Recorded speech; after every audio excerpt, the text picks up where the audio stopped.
বলতে চাই সেটা হচ্ছে যে মানে এই গানটা আমার এত কাছে। আমার যদি সবচেয়ে প্রিয় গান কেউ জিজ্ঞেস করে, আমার কেন যেন বলতে মন চায় যে আমার জাতীয় সঙ্গীতটা আমার সবচেয়ে প্রিয় গান। কারণ আর আমার মনে হয় কি যে আমি যখন পিটিতে দাঁড়াইতাম, আমরা 3 জন থাকতাম, 3 ক্লাসের 3 জন, তো আমি সবসময় কখনো না সবসময় ছিলাম। তো হচ্ছে যে আমাদের স্টেজ থেকে সবাই সামনে দাঁড়ানো, আর একটা গাছ ছিল, আম গাছ আর লিচু গাছ, 2টা। তো আমি যখন উপরে দাঁড়াইতাম, তো আমরা তো দাঁড়ায় গান গাইতাম। আমি মনে আছে প্রতিদিন ওই গাছটার দিকেই তাকায় থাকতাম। আর যখন ওই যে মা তোর মুখের বাণী আমার কানে লাগে তা, এবং হচ্ছে যে বদন খানি মলিন হলে, ওই জায়গাটা যতবারই আমি যতদিন গাইছি ততবারই একবার করে আমার চোখে পানি আসছে। আমি মানে আমার কাছে স্যার মনে হয়েছে যে আমি সবার সামনে চোখ লুকাচ্ছি, মানে আমি যে কান্না করছি, সবাই দেখলে হয়তো হাসবে, কিন্তু আমি যতবার গাইতাম আমার কাছে আমার চোখে জল চলে আসতো। তো এটা একটা জায়গা জাতীয় সঙ্গীত। আমরা এই যে জায়গাটা থেকে পজ দিব, একটা গান শোনার খুব ইচ্ছে করছে। তো একটা গান আমরা উল্লাসের কাছ থেকে অনেক গল্প শুনবো, তার সঙ্গীতের রাজপথে যে তার জার্নিটা কিভাবে, এই যে নানা ধরনের গল্প, যেগুলো আসলে তার ভেতরের গল্প, যেটা হয়তো অনেকেই জানে না, সেই গল্পগুলা কিন্তু আমরা খুব প্রেশাস গল্পগুলো আমরা আজকে শুনছি। মাঝখানে শুধু একটা গান না শুনলে হয়, প্লিজ চেষ্টা করতে স্যার। তারে বলে দিও সে যেন আসে না আমার দ্বারে, তারে বলে দিও সে যেন আসে না আমার দ্বারে, তারে বলে দিও। এই গুনগুন সুরে মন হাসে না, এই গুনগুন সুরে মন হাসে না, তারে বলে সে যেন আসে না আমার দ্বারে, তারে বলে এই ফুলো মালা দিল শুধু জ্বালা, ভুলায় সে যাক পরে যাক না, এই ভাঙা বাঁশি ভুলে যদি হাসি, ব্যথায় সে থাক পরে থাক না, হয় ফাগুন আমায় ভালোবাসে না, জানি ফাগুন আমায় ভালোবাসে না, তারে বলে দিও সে যেন আসে না আমার দ্বারে, তারে বলে গামা পা মাগরে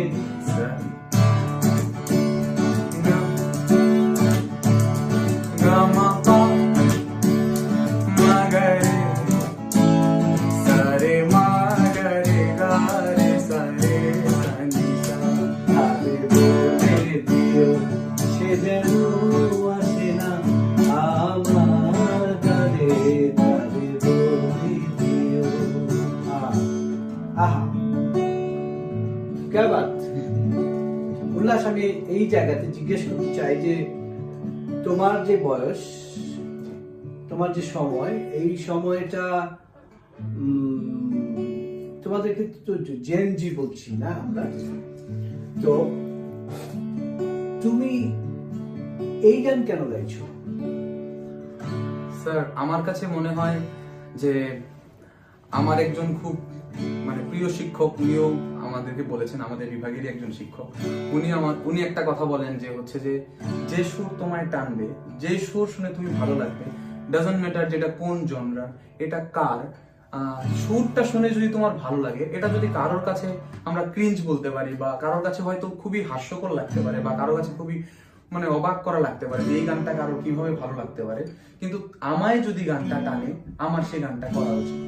আর এই ধরনের গানগুলো করার আমার কাছে মনে হয় সবচেয়ে বড় কারণ আমার মা, আমার ঠাকুরমা, আর আসলে পরিবারগতভাবে আমার বাবা মার তো এরা তো এটাই ছিল, উনারা যদি কখনো কোনো গান শোনেন, তার মানে পারিবারিক যে চর্চা ছিল, সেই পারিবারিক চর্চায় বা পারিবারিক বলয়ে এই ধরনের সংস্কৃতি তাদের বাড়িতে অ্যাভেলেবল ছিল, যেই কারণে এইটা একটা হেরিডিটি যেই সূত্রটা আসলে উল্লাসের ভেতরে এসছে, আমি যেটা বলতে চাই যে সঙ্গীত এমন একটা বিষয় যে বিষয়টা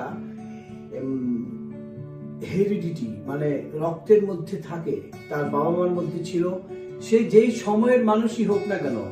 এখনকার তার বয়সের অনেক ছেলে মেয়ে হয়তো অন্য ধরনের গান শুনবে, এই ধরনের গান শুনবে না, তাদের হয়তো এই গান ভালো লাগবে না। এটা একদম বেসিক জায়গার গান, বেসিক গান।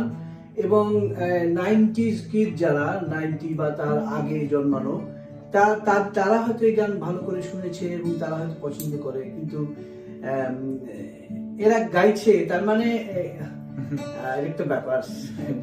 হ্যাঁ, আমি বলবো যে শুধু যে মানে আমার বিষয় শুধু এখানেও আমি থামতে চাই না। আমি মনে করি এই যে গানটা, এই গানের যে সুরটা, আমার মনে হয় যে এখনো মানে সত্যি জীবিত থাকার মতোই একটা আধুনিক। আমার কাছে মনে হয় যে গানেরও এখানে ভালো একটা ক্রেডিট যে এই গান টিকে থাকা। তারপর তুমি 7 পর্যন্ত বললা, তারপরে ম্যাট্রিক পাস করলা, ইন্টারমিডিয়েট পাস করলা, এর মধ্যে গান বাদ্য ছিল? জি, আমার হচ্ছে যে স্যার, যেমন আমি যখন 5 পর্যন্ত আমরা যখন ছিলাম তখন প্রতি সপ্তাহে হচ্ছে যে ইয়ে ছিল যে বৃহস্পতিবারে একটা কি বলে বিনোদন ক্লাস হতো। তো হচ্ছে যে ওই বিনোদন ক্লাসের 40 মিনিটের ক্লাস, মানে নার্সারি থেকে ক্লাস 5 এর ওই 7-7টা ক্লাসের মধ্যে ম্যাক্সিমাম এমন কোনো দিন নাই যে আমি কোনো গান করি নাই। কারণ হচ্ছে তখন আমার ফ্রেন্ডরা এত বেশি মানে মোটিভেট করতো আমাকে গাওয়ার জন্য যে মানে সেটা আমার মনে হলে আমি ওদের খুব মিস করি। যে হচ্ছে যে কারণ ওরা যেভাবে মোটিভেট করতো, কোনো ক্রাউড এভাবে মোটিভেট করতে পারবে না, আমার ফ্রেন্ডরা আমাকে যেভাবে মোটিভেট করতো। তো আমি আর টিচাররা আমাকে প্রতি বৃহস্পতিবার সবাই ধরা ছিল যে আমি গান করব। সব আমাদের হচ্ছে কি টিনের ইয়ে দিয়ে হচ্ছে যে ক্লাসগুলো ভাগ করা ছিল, তো হচ্ছে ওইটা সরাই দিত।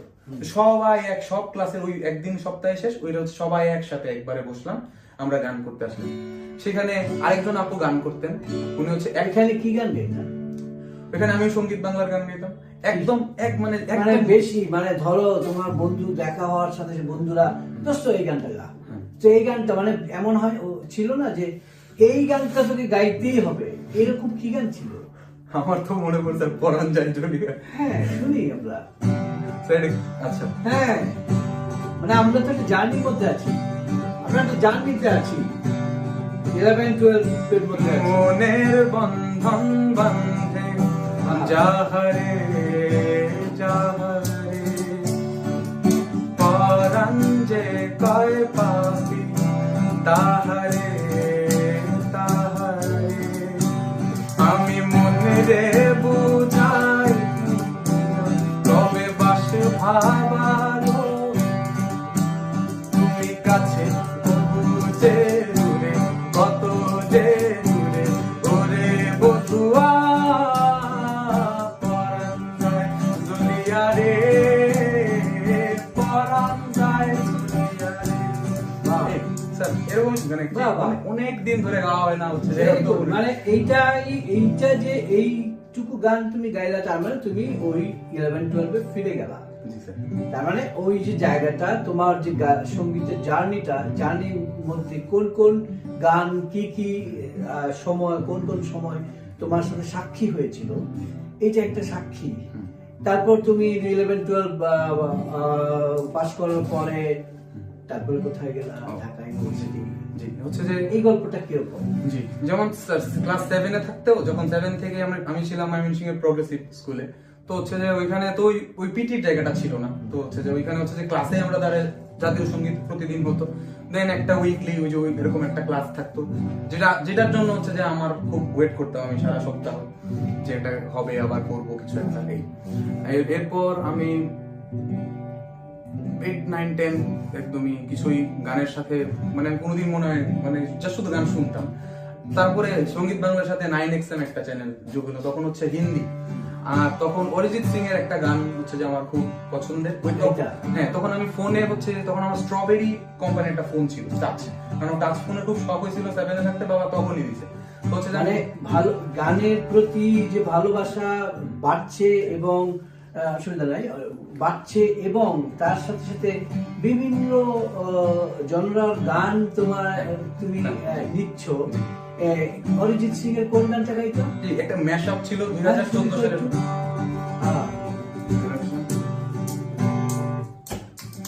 बन्नो रे बन्नो मेरी चली ससुराल को अखियों में पानी दे गई दुआ में मिठी गुड़ धनी ले गई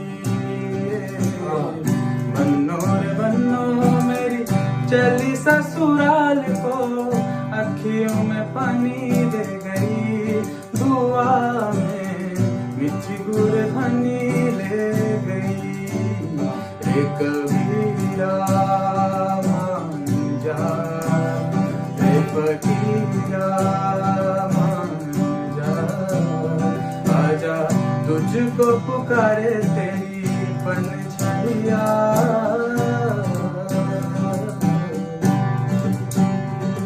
मैं रंग शरबतों का तू मीठी घाट का पानी मैं रंग शरबतों का तू मीठी घाट का पानी मुझे खुद में डाल दे तो मेरे यार बात बन जानी रंग शरबतों का तू मीठी घाट का पानी शायरों से लफ्ज लेके थोड़े से उधार बोलना ये चाहता हूँ दिल से तुमको यार हो रहा था हो गया है हल्का सा खुमार कोई ना रहा है दिल पे अपने जोर लम्बी थोड़ा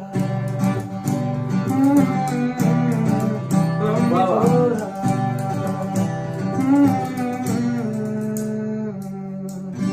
এই স্যার বাহ, তার মানে তোমার জার্নিতে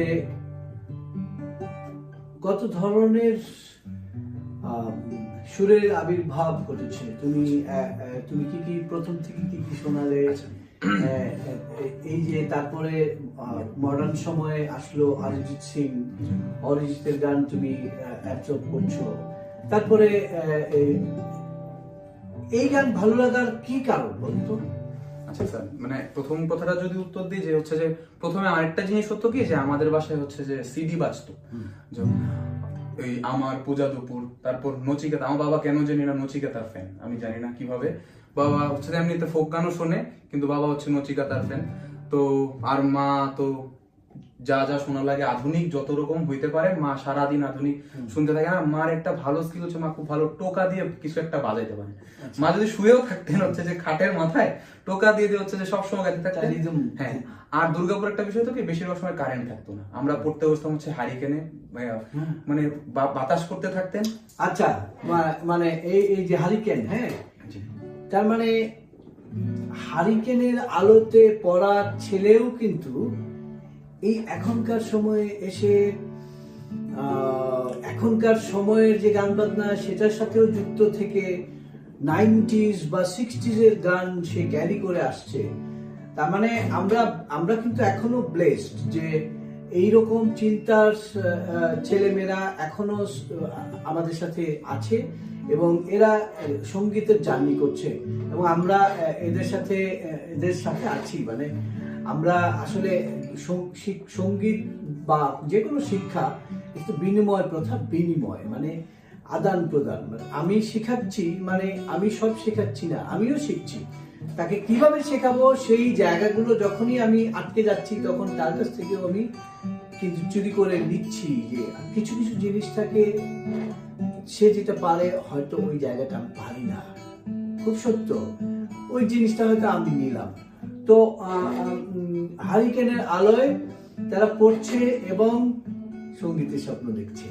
তারপর জি, ওই মা সব সময় গাইতে থাকতেন হচ্ছে কারেন্ট চলে গেছেন, মা বাতাস করছেন, বারান্দায় আমরা বসছি পড়তে, বাতাসে বা গরমের জন্য রুমে ভালো লাগতেছে না, আমরা বারান্দায়, মা হচ্ছে গান গাচ্ছেন, একদম চারপাশ অন্ধকার। মাকে এখন বলতে ইচ্ছা করে না, মা তুমি তোমার জন্যই এত দূর আসছি। হ্যাঁ, আমার মা তো, আর আমার মাও যেমন এরকম, আমি যদি আরো বলতে চাই সেটা হচ্ছে যে আমার মাসি হচ্ছেন যে বিয়ে হয়েছেন সম্ভবত 19 বছর বয়সে, তার আগে উনি মনে হয় প্রায় 15 বছরের মতো ওনার নাকি 3 জন টিচার আসতেন গান শেখা। আমার যে আপন বড় মাসি, উনার হচ্ছেন যে দাদু তো 6 সন্তানের মধ্যে উনি যে সবার বড়, তো দাদুর শখ ওই জায়গাটাই ছিল। পরবর্তীতে বিভিন্ন রাজনৈতিক কারণে উনি আবার ভাষা শহীদ ছিলেন, শহীদ বলতে ভাষা সৈনিক ছিলেন। তো হচ্ছে যে ওই 6 জন, তো উনার যখন সামর্থ্য ছিল উনাকে একদম গান শিখিয়েছেন। তো মা হচ্ছে কি উনার থেকে গান শুনতেন, আমার বড় মাসির থেকে। আচ্ছা, তো ওইটা মা সবসময় দেখতেন, আমার বড় মামাও গান করতেন একদম দুর্গাপুর। তার মানে হলো যে তাদের পারিবারিক যে ঐতিহ্য এবং পারিবারিক যে সংস্কৃতি, তার মধ্যে সঙ্গীত একেবারেই দানা বেঁধেছিল। মামা, মাসি, মা, বাবা, মানে এভরিওয়্যার ইজ মিউজিক। এই জন্যে একটা আসলে আমি যেটা মনে করি যে সুর আসলে সবাইকে উপরওয়ালা দেন না, সুর বোঝার ক্ষমতাও সকলকে দেন না, যাদেরকে দেন তারা আসলেই কপাল করে জন্ম নেন। তো এরপরে তুমি ঢাকা বিশ্ববিদ্যালয়ে কি করে আসলা? ওকে স্যার, হচ্ছে যে এটা যদি বলতে চাই, আমার সবার আগে বলতে হবে যে আমি যখন ফার্স্ট গিটার কিনলাম, আমি যেটা বলছিলাম যে আমার ক্রিকেট খেলার বিষয়ে, আমার আমি যখন এইচএসসি দিব তার 1 বছর আগে করোনা যখন মানে শুরু মাঝামাঝি, তখন আমি প্রতিদিন করোনার সময়টা আমি পুরোপুরি মাস্ক পরে প্রতিদিন 3টা থেকে 6টা পর্যন্ত মাঠে দৌড়াতাম। এবং ওইখানে হচ্ছে যে মাঠের নেটটাও আমি লাগাইতাম, 14 রাউন্ড দৌড় দিয়ে ওয়ার্ম আপ করে নেটে বল করে ব্যাটিং করে কুল ডাউন করে নেট খুলে দিয়ে দেন হচ্ছে আমার ব্যাগ নিয়ে আমি হচ্ছে ওই টাউন হল থেকে আমার বাসায় যাইতাম। তো হচ্ছে যে ওইটা আমার রেগুলার ছিল, কিন্তু একটা সময় পর আমার একটা ইনজুরি হয়ে যায়, সেটা হচ্ছে আমার স্পাইনে, সেটা হচ্ছে L4 L5 ডিস্ক ব্লাচ। সেটা হচ্ছে হুট করে আমি পেস বল করি, তো একদিন হুট করে খুব কোমর ব্যথা হইতে পারে, ঠিক আছে, আমি হয়তো আগের দিন প্রায় অনেকগুলো সিট আপ দিয়েছি, তো হয়তো এর জন্য হচ্ছে। তো পরে আমি বাবারে বললাম, বাবা বললো আচ্ছা রেস্ট নাও। ডাক্তার দেখাইলাম, দেন ফিজিও, সবকিছু ডাক্তার, প্রায় 4 রকমের ডাক্তার দেখাইলাম, কেউ বুঝতে পারতেছে না আসলে সমস্যাটা কোথায়। দেন আমরা এখানে প্রায় 6 মাস, আমি যেখানে কোনোদিন মাঠে না যাই একদিন থাকতে পারি না, সেই জায়গায় স্যার আমি প্রায় 6 মাস মানে গরম জলে ছেঁক নিয়ে আমি মাঠে শুয়েছিলাম। আমি বসে খাইতে পারতাম না, দাঁড়াইতে পারতাম না, আমার একদম বডি পোস্টার পুরো প্যাকা ছিল, মানে আমি একদম দাঁড়াইতে পারতাম না। আমার তখন এইচএসসি কলেজে চলে, যে কি বলে টেস্ট চলে তখন। তো হচ্ছে যে যখন টেস্ট পরীক্ষা শেষ হয়েছে সবাই হচ্ছে যে প্রিপারেশন নিচ্ছে, আমি তখন চেন্নাই বাবার সাথে। বাবা বলতেছে যে আমি তোমার নিয়ে বিদেশে ঘুরবো, এটা আমার ইচ্ছা ছিল, কিন্তু যে তোমার নিয়ে আমার অসুস্থ ছেলে নিয়ে আমার চেন্নাই আসতে হবে এটা আমি কখনো ভাবিনি। বাবার মন এত খারাপ ছিল যে তার সুস্থ সবল ছেলে যে সবচেয়ে বেশি পেসে বল করে তার ক্লাবে, সেই জায়গা থেকে। তো যাওয়ার পর আমি করলাম, ডাক্তার বললো যে এটা আসলে চিকিৎসা হয় না, এটা হচ্ছে যে এভাবেই থাকতে হবে, জাস্ট কিছু ব্যায়াম দিয়ে। মূল কথা হচ্ছে যে তুমি এই কারণে খেলাধুলা ছেড়ে দিলাম, এই ইনজুরির কারণে আমি খেলা অফ হয়ে গেল। দেন আমি কি করব বাসায়, আমি মাকে বললাম যে মা আমি কি করবো, আমি একটা গিটার কিনতে চাই। আমি ছোট থেকে জানতাম আমি কোনো না কোনো দিন গিটার বাজাবো, আমি গিটার শিখবো, ওই সময় গিটার কিনবো, আমার গিটার কিনে দিবে, এগুলো আমি কখনো ভাবিও নাই, বা এই বয়সী হয়ে যাবে আমি ভাবিও নাই। আমি তবে এটা আমার মনে একটা বিশ্বাস ছিল, জীবনে যেই বয়সী হোক আমি কোনোদিন গিটার একটা আমি গিটার আমরা কিনে ফেললাম। তারপরে এই সঙ্গীত বিভাগে আসার গল্পটা বলো, কিভাবে? ওই আমার গিটার বাজায় গান করতে করতে আমি হচ্ছে আমাদের পার্কে বসতাম প্রতিদিন। ওই পার্কে বসতে বসতে আমার একটা ওই খুব চিৎকার করে গাওয়ার একটা গলা, আমার মনে হয় যে মানে গলায় কোনো সংকোচ ছিল না। দেখা গেল যে প্রতিদিন 30-40 জন আমরা একসাথে হয়ে যেতাম। আমি যাই প্রথমে বসতাম 2-3 জন, সেটা থেকে প্রতিদিন সেটা 40 জন হয়ে যেত। এবং পার্কে গিয়ে আমি হচ্ছে যে হয়তো না, আমি কেন জানি না যা গান আমার সামনে আসতো তাই শুনতাম। আমি কখনো এটা এই পর্যায়ের বা এটা এই ধরনের গান সেইভাবে আমার কখনোই শোনা হয় না। তো লোকসঙ্গীত আলাদা করে আমি যে শুনবো, আমি তো শুনতাম ওই 2 চ্যানেলের গান, তো যে সেখানে লোকসঙ্গীতটা খুব কম ছিল। তো হচ্ছে যে আমার বাবা 2-3টা লোকসঙ্গীত গাইতো, আমার পরিচয় ততটুকুতেই ছিল। তো আমি যখন পার্কে যাই তখন উনি নানান শ্রেণীর অনেকেই আসে, সবাই আমার ফ্রেন্ড, তো সবাই আসে, তো সবাই অনেক ধরনের গান গায়। আমি আস্তে আস্তে গানগুলো শুনছি, গানগুলো আমি গিটারে তুলছি, তখন আমি বাজাই, ওরা গায়। আস্তে আস্তে গানগুলো আমি এখনো হয়তো অনেক গান জানি না। মানে একটু এর মধ্যে বলে রাখি যে আপনারা যাকে দেখছেন বা শুনছেন, উল্লাসের বাড়ি কিন্তু ময়মনসিংহে। ময়মনসিংহ পার্কের কথা বলছো, তাই না? জি স্যার। ময়মনসিংহ পার্কে যারা এই ধরনের আড্ডা শুনেছেন তারা হয়তো ভেবে থাকবেন যে উল্লাস সেখানে ছিল, তো উল্লাস সেখানে গান বাজতো। ওই আসরগুলাতে কি ধরনের গান করতা, কি ধরনের গান হতো জমজমাট? স্যার যেমন মানে আমাদের কিছু গান একদম বাধা ছিল, একদম শুনি।